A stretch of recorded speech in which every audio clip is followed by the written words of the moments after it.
தர பரிசோதனை சான்றிதழ் அப்படின்னு உங்களுக்கு கொடுக்குறாங்கல்ல, அது எல்லாமே உங்களுக்கு வந்து சனி.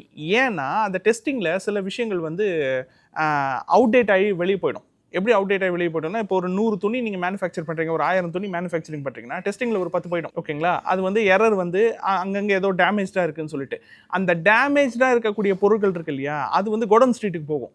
அதை ஆக்சுவலாக புதுசாக மேனுஃபேக்சர் பண்ண மெஷின் துணி தான். அந்த பொருள் வந்து புதுசாக மேனுஃபேக்சர் பண்ணது தான். சின்ன ஒரு எரர் இருக்கும். சின்ன எரர்னால அது ரிஜெக்ட் ஆகிடும். அது வந்து மார்க்கெட்டுக்கு போகாது. அதாவது ஷோரூம்னுடைய இதுக்கு மக்களுடைய நேரடி பார்வைக்கு போகாது. அதுக்கு பதிலாக கோடனுக்கு போயிடும். கோடனுக்கு போயிட்டு நீங்களே கேள்விப்பட்டிருப்பீங்க, இந்த மூர் மார்க்கெட்டு, இந்த கோயம்பேடு அந்த மாதிரி இடத்துல இந்த மாதிரி பொருட்கள்லாம் கிடைக்கும். அந்த பொருட்கள்லாம் சேல் பண்ணுறாங்க இல்லைங்களா, அந்த துறை எல்லாமே சனி தான். ஏன்னா அதெல்லாம் டெஸ்டிங்கில் ரிஜெக்ட் ஆனது. ஓகேங்களா?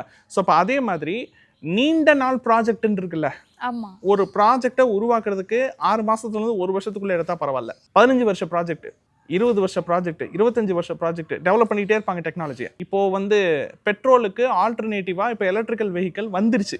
ஆனா அது அந்த அளவுக்கு இன்னும் எஃபெக்டிவா இல்லாதனால அது புழக்கத்துல நிறைய அப்ளை ஆகல. ஆனா அது சார்ந்த ரிசர்ச் நடந்துட்டே இருக்கு.